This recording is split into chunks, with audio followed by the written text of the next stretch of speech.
Hello दोस्तों, कैसे हैं आप लोग। आई होप आप लोगों की तैयारी अच्छे से चल रही होगी। और आज की वीडियो हम लोग बात करेंगे ह्यूमन एनाटॉमी एंड फिजियोलॉजी के 2021-22 का section C 7 marks solution. 7 mark section C को पूरा हम लोग आज की वीडियो में सॉल्व करेंगे। चलिए बिना देरी किए हम लोग वीडियो शुरू करते हैं। पहला क्वेश्चन है classify transport across the plasma membrane and explain the process of the primary active transport. देखिए, ये प्लाज्मा मेम्ब्रेन हम लोग सेल्स के बारे में पढ़ रहे थे। उसमें सेल्स का जो आउटर मोस्ट लेयर था, इस आउटर मोस्ट लेयर को कहते हैं प्लाज्मा मेम्ब्रेन। ठीक है, इसी प्लाज्मा मेम्ब्रेन के थ्रू कोई भी मॉलिक्यूल कैसे अंदर जाएगा, ठीक है, बाहर जाएगा, उसका क्या प्रोसेस है। उसमें कई सारे प्रोसेस होते हैं, लेकिन उन सारे प्रोसेस में ये प्राइमरी एक्टिव प्रोसेस के बारे में या फिर प्राइमरी एक्टिव ट्रांसपोर्ट के बारे में हम लोग को डिस्कस करना है। ठीक है, पहले उसके बारे में डिफिनेशन लिख देते हैं, क्या होता है आखिर ट्रांसपोर्ट होता क्या है। Movement of the material across the plasma membrane, plasma membrane के थ्रू प्लाज्मा मेम्ब्रेन को पास करने का जो प्रोसेस होता है, ठीक है, कोई भी मटेरियल है मूव करके, मूवमेंट मतलब मूव प्लाज्मा मेम्ब्रेन को कैसे क्रॉस करता है, इसी प्रोसेस को कहते हैं ट्रांसफर। ठीक है, ट्रांसपोर्ट कहते हैं। Movement of the material across the plasma membrane. ठीक है, मान लीजिए एग्जांपल के लिए इस तरह से, अगर सेल्स के अंदर सेल्स के बाहर का भाग है, ये अंदर का भाग है, ये जो परमेबल मेम्ब्रेन है, जो हमारा प्लाज्मा मेम्ब्रेन होता है वो सेमी परमेबल होता है। मतलब अगर यहाँ पे कंसंट्रेशन ज़्यादा है, यहाँ पे कम है, तो वह पार्टिकल जो होता है यहाँ से उसके थ्रू पास होकर के दोनों मेंटेन हो जाएंगे। ठीक है, देखिए high concentration and the low concentration, same इसी प्रकार से हमारे सेल्स के अंदर भी होता है। चलिए देखते हैं ट्रांसपोर्ट के कौन कौन से टाइप हैं। तो मेनली 2 टाइप होते हैं, passive process and the active process. ठीक है, अब पैसिव प्रोसेस, इसमें हम लोग को टाइप के बारे में लिखना है। पैसिव प्रोसेस कौन होता है, एनर्जी इंडिपेंडेंट होते हैं। पैसिव मतलब होता है अगर हाइयर कंसंट्रेशन है एक तरफ लोअर कंसंट्रेशन है तो इजिली पास हो जाएगा। मान लीजिए कि इस तरह से, मान लीजिए ये परमेबल मेम्ब्रेन है, इसके थ्रू जो है इसमें वाटर भरा हुआ है, चाहे कोई केमिकल भरा हुआ है, सॉल्यूशन भरा हुआ है। ठीक है, ये ऐसा मेम्ब्रेन है जिसके थ्रू ये पास हो सकता है। ठीक है, अगर इसमें कंसंट्रेशन ज़्यादा है, यहाँ इस लेवल तक है, इसमें कम है, यहीं तक है, तो इसके थ्रू ये पास होकर के जब तक पास होगा जब तक कि इसके बराबर ना हो जाए, ताकि दोनों का सलूशन एक बराबर ना हो जाए। ठीक है, मतलब कि इसमें किसी प्रकार की एनर्जी की आवश्यकता नहीं होती है, जब तक वह उसका कंसंट्रेशन एक तरफ ज़्यादा हो तब तक वह ट्रांसफ़र होता रहेगा। इसके 3 तरह होते हैं, diffusion process, osmosis process and the pore transport. ठीक है, उसमें फोर्सली जो होता है कोई मालिक्यूल यहाँ से इस तरह से इधर ट्रांसपोर्ट होता है, उसमें एनर्जी रिक्वायर्ड होता है। देखिए एनर्जी डिपेंडेंट होता है, इसे कहते हैं एनर्जी इंडिपेंडेंट।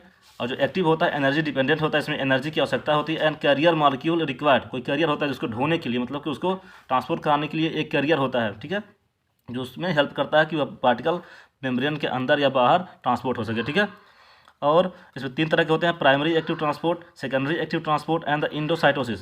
जो प्राइमरी एक्टिव ट्रांसपोर्ट होता है वह एंटीपोर्ट होता है, सेकेंडरी एंटी ट्रांसपोर्ट होता है, सिम्पोर्ट होता है, इंडोसाइटोसिस होता है।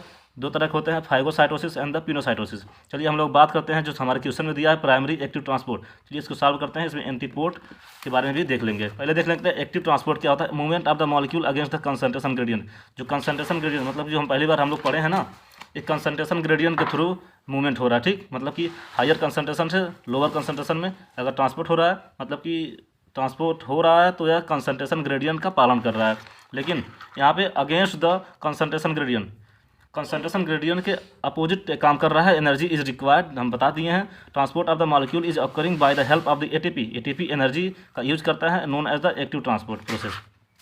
इसमें क्या कौन कौन से मॉलिक्यूल, कौन कौन से इंग्रेडिएंट हमारे ट्रांसपोर्ट होते हैं, सोडियम, पोटेशियम, कैल्शियम, ग्लूकोज, कुछ एमाइनो एसिड होते हैं एंड विटामिन होते हैं। ये सारे जो भी हमारी बॉडी को आवश्यकता होती है काम करने के लिए, सेल्स भाई किसी भी व्यक्ति को काम करने के लिए उसको एनर्जी चाहिए। एनर्जी कहाँ से मिलेगा, जब उसको न्यूट्रिएंट मिलेगा। तो ये सारे हमारी बॉडी सेल्स के लिए न्यूट्रिएंट हैं, ये रहेगा तभी हमारे बॉडी में एनर्जी मिलेगी, हम अपना काम कर पाएंगे अच्छे से। ठीक है, अब प्राइमरी एक्टिव ट्रांसपोर्ट क्या होता है, पहले उसका स्ट्रक्चर इज मोस्ट इंपॉर्टेंट। अगर आप चाहते हैं कि आपका सेमेस्टर एग्जाम में, फिर किसी भी एग्जाम में आपका नंबर अच्छा आए, आप पास हो जाएं, अच्छे से नंबर से टॉप कर जाएं, तो आपको स्ट्रक्चर के द्वारा ही आप अच्छा नंबर पा सकते हैं। स्ट्रक्चर बनाइए वेल लेबल करके। देखिए हम लोग जो पढ़ रहे थे प्लाज्मा मेम्ब्रेन के बारे में, तो इस तरह से हम लोग बनाए थे फास्फोलिपिड बाइलेयर का ये स्ट्रक्चर।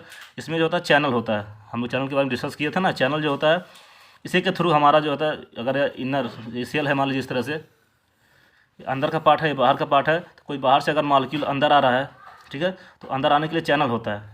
इस चैनल में कैरियर होते हैं, कैरियर प्रोटीन मॉलिक्यूल। यही कैरियर जो होता है किसी मॉलिक्यूल को पकड़ करके इधर लाता है, इधर ले जाता है एक्टिव में। ठीक है, जैसे पोटेशियम यहाँ ट्रांसपोर्ट हो रहा है, आउट साइड से इन साइड जो होता है उसको ट्रांसपोर्ट कर रहा है, यहाँ पे इन साइड से आउट साइड हो रहा है। जो हम लोग एंटीपोर्ट के बारे में देख रहे थे ना क्लासिफिकेशन में, एंटीपोर्ट मतलब होता है अपोजिट ट्रांसपोर्ट, एंटी पोर्ट मतलब अपोजिट ट्रांसपोर्ट, यहाँ लिख लीजिएगा अपने कॉपी में, एंटी मतलब अपोजिट, पोर्ट मतलब ट्रांसपोर्ट, ठीक है। एटीपी एनर्जी यहाँ पे यूज होता है। इसी तरह से अगर सेकेंडरी के बारे में पढ़ेंगे तो यहाँ सेकेंडरी होता है, ये सेकेंडरी का है, सेकेंडरी ट्रांसपोर्ट है। यहाँ पे होता है सिम पोर्ट, ठीक है, सिम पोर्ट होता है। सिम पोर्ट मतलब होता है सेम साइड हो रहा है, देखिए तीर देखिए, सेम साइड इसका ट्रांसफर हो रहा है। इस डेफिनेशन को आप लिख लीजिएगा जरूर एक्टिव ट्रांसपोर्ट में।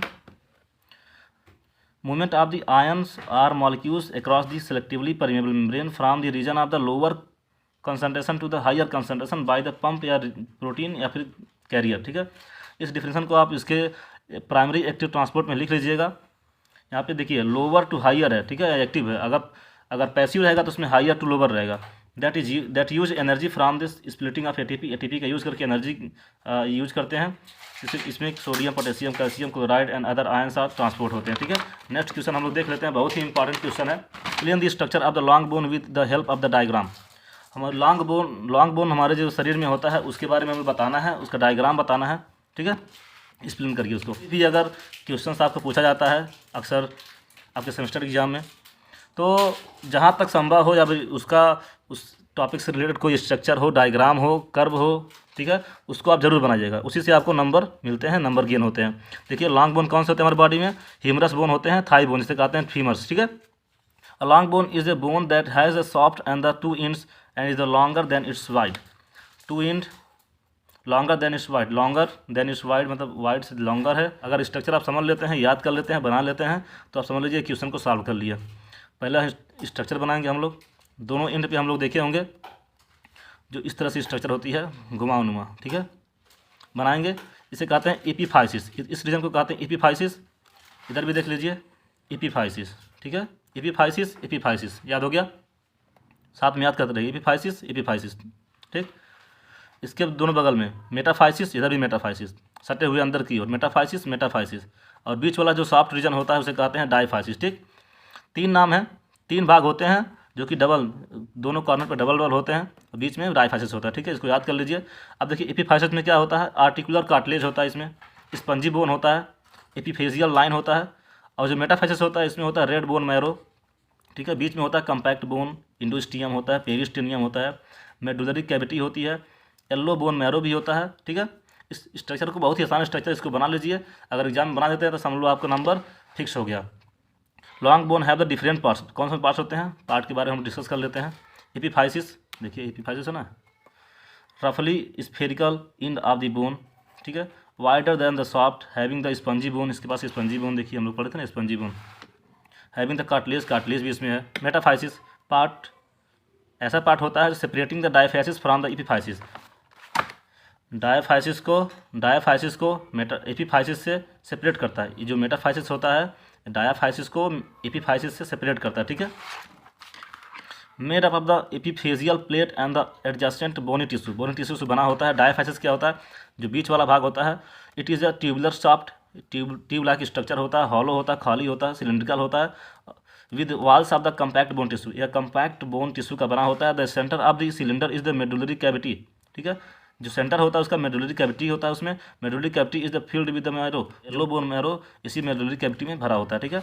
एपीफिजियल प्लेट क्या होता है, थिक प्लेट होता है, ऑफ द हाइलिन कार्टिलेज का बना होता है, इंडोस्टियम होता है, इसमें पेरिस्टोनियम होता है, lining of the medullary cavity and the outer surface of the bone, जो पेरिस्टोनियम होता है, outer surface of the bone होता है।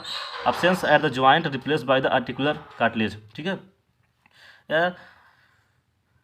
ज्वाइंट जो होता है, ज्वाइंट में जो होता है ये नहीं होता है, ये पेरिस्टोनियम ज्वाइंट में नहीं होता है, ज्वाइंट में इसके जगह पे क्या होता है, आर्टिकुलर कार्टिलेज होता है। स्ट्रक्चर हम देखते हैं यहाँ पे आर्टिकुलर कार्टिलेज, ठीक है। अब microscopic structure of the bone देख लेते हैं। Bone is a strong and the durable type of the connective tissue का बना होता है। Its major constituent 65% is the mixture of the calcium salt, mainly calcium phosphate give the bone great hardness, ठीक है। 65% जो होता है कैल्शियम साल्ट का ही मिक्सचर होता है, जो कि बोन को ग्रेट हार्डनेस प्रोवाइड कराता है। और देख लेते हैं इसके आगे, composed mainly of the collagen is a very strong and the gives bone slight flexible, जो कोलेजन होता है वो बोन्स को थोड़ा फ्लेक्सिबिलिटी प्रोवाइड कराता है, ठीक है। फंक्शन क्या होता है बोन्स की, supportive and the protective of the internal organ, ठीक, द स्टोर हाउस होता है, and main supply of the reserve calcium and the phosphate, calcium और फास्फेट के लिए स्टोर हाउस होता है और उसको सप्लाई करने का भी मेन माध्यम होता है। The manufacture of the red and the white blood cells, red cells and white blood cells को मैन्युफैक्चर भी करता है। नेक्स्ट क्वेश्चन देख लेते हैं हम लोग। Discuss the structure and function of the lymph nodes. अगर इस तरह का कोई भी क्वेश्चन आपको पूछता है, कोई भी क्वेश्चन आपको इस तरह से पूछे तो डायरेक्ट उसके स्ट्रक्चर और फंक्शन को नहीं लिखना है। अगर जैसे लिम्फ नोड्स के स्ट्रक्चर और फंक्शन के बारे में पूछ रहा है तो सबसे पहले हमको लिम्फ नोड के बारे में लिखना है, उसके बाद में उसके स्ट्रक्चर और फंक्शन को बताना है। तो लिम्फ नोड क्या होता है? Lymph nodes are the oval shape होता है, बीन शेप, ओवल मतलब bean shaped organ that lie of in the group में पाया जाता है along with the length of the lymph vessels. जो हम लोग लिम्फ वेसल्स के बारे में पढ़े हैं, वो लिम्फ वेसल्स के साथ साथ वो अभी लिम्फ नोड जो होता है ग्रुप में होता है। अभी लिम्फ होता क्या है? लिम्फ होता क्या है आखिर में? तो क्लियर वाटरी फ्लूइड होता है, similar in the composition to the plasma. Plasma की तरह एक कंपोजिशन होता है, क्लियर फ्लूइड होता है without plasma protein and identical in the composition to the interstitial fluid. जो इंटरस्टिशियल फ्लूइड के बारे में हम बताए थे पिछली वीडियो में, तो उसी के सिमिलर भी होता है, जो consist of the B cells and T cells that are responsible for the immune system. ठीक है, और बहुत सारे न्यूट्रिएंट को यह ट्रांसपोर्ट करता है। देखिए इसका स्ट्रक्चर हम लोग यहाँ पे देख लेते हैं। स्ट्रक्चर बीन शेप्ड, सेम देखते हैं, सेम, बीन मतलब होता है सेम, सेम के बीज की तरह इसका स्ट्रक्चर होता है। देखिए अफरेंट लिम्फ वेसल्स होते हैं, लिम्फ ये भी हो गया अफरेंट लिम्फ वेसल्स, ये सारे लिम्फ वेसल्स होते हैं। अफरेंट मतलब होता है जो अंदर की ओर जाता है। ठीक है, ये होता है इफरेंट। देखिए अफरेंट और इफरेंट में डिफरेंस जान लेना है। अफरेंट मतलब होता है जो अंदर की ओर जाता है, इफरेंट मतलब तो जो बाहर की ओर निकलता है। ठीक है, लिम्फेटिक टिश्यू, बीच में टिश्यू होते हैं। ठीक है, जितने ब्लू कलर से जहाँ बनाया हुआ स्ट्रक्चर लिम्फेटिक टिश्यू हो गए। कैप्सूल, ऊपरी बाहरी भाग होता है, कैप्सूल होता है। जो लिम्फेटिक टिश्यू को सेपरेट करता है उसे कहते हैं ट्यूबरकुले। रेटिकुलर टिश्यू होता है बीच बीच में, कहीं कहीं रेटिकुलर टिश्यू भी होता है। ठीक है, इस तरह से स्ट्रक्चर बना करके आप लेबल कर दीजिएगा। Lymph node have outer tissue of the fibrous tissue. जो आउटर लेयर होता है इसमें फाइबरस टिश्यू का बना होता है। आल्सो फॉर्म दी पार्टीशन फॉर्म करता है। एंड द मेन सब्सटेंस क्या होता है? Reticular tissue and the lymphatic tissue. Reticular tissue और लिम्फेटिक टिश्यू मेन इसके सब्सटेंस होते हैं। 4 या 5 afferent vessels carry lymph nodes. एक इफरेंट वेसल्स, हाँ, 1 efferent vessels carry lymph away from the nodes, मतलब इससे बाहर, इससे दूर ले जाता है lymph. Function of lymph nodes, अब देखिए फंक्शन देख लेते हैं। Fluid and the protein balance, जो हमारे बॉडी में फ्लूइड चाहिए और प्रोटीन उसको बैलेंस करता है, कितनी मात्रा में चाहिए, कितना स्टोर करें, कितना पास करें। ठीक है, कितना हम सारे पार्ट तक पहुँचाएँ। फ्लूइड फिल्टर होता है, इसी के थ्रू फ्लूइड फिल्टर होता है। उसके बाद में जहाँ उसको जाना होता है वहाँ ट्रांसफर होता है। ठीक है, ट्रैप्ड फ्लूइड होता है कॉल द इंटरस्टिशियल। जो फ्लूइड वहाँ पे स्टोर करते हैं, रोकता है, ट्रैप्ड मतलब रोकना होता है, उसे कहते हैं interstitial fluid. Transportation of the nutrient का ट्रांसपोर्ट करता बताया अभी को। Lymphatic system collaborate with the circulatory system, क्योंकि ये सर्कुलेटरी सिस्टम के साथ साथ जुड़ा हुआ होता है, कोलैबोरेट करता है। उसको जो होता है वहाँ से ट्रांसफर करता है सर्कुलेटरी सिस्टम में। सर्कुलेटरी सिस्टम से क्या होता है? वहाँ पे बॉडी के सभी पार्ट में सर्कुलेट हो जाता है। Carry lipids and the lipid soluble vitamin A, vitamin D, vitamin E, vitamin के, इस सारे को कैरी करता है। Deliver the oxygen, hormone and the nutrients. Digestion में काम करता है। Also assist the digestive system. Prevent the obesity को प्रिवेंट करता है, बचाता है। Located in the GIT lining, help in the absorption. जो हमारा गैस्ट्रो इंटेस्टाइनल ट्रैक होता है, स्टमक होता है, स्मॉल इंटेस्टाइन होता है, उसके अंदर लाइनिंग वाले भाग पे प्रेजेंट होता है, जो कि फूड पचे हुए भोजन को एब्जॉर्ब करने के लिए हेल्पफुल होता है। एक्सक्रेशन क्या होता है? Remove dead blood cells, excess fluid and waste. मतलब एक्सक्रेशन मतलब होता है रिमूवल, एक्सक्रेशन मतलब होता है एलिमिनेशन। इसी का दूसरा नाम होता है एलिमिनेशन। ठीक है, एलिमिनेशन एलिमिनेट करना मतलब बाहर निकालना। प्रोटेक्शन मतलब consist of the B cells and the T cells. B cells और टी सेल्स जो हमारी इम्यूनिटी सिस्टम के बहुत ही महत्वपूर्ण भूमिका निभाने वाले भाग होते हैं। Protect against the harmful pathogen, मतलब एंटीजन जो हमारे बॉडी को नुकसान पहुंचाते हैं, like the bacteria, toxin, virus etcetera, इस सबसे हमें बचाते हैं। ठीक है, नेक्स्ट भी describe the heart with the well devil diagram, relate electrocardiogram with it.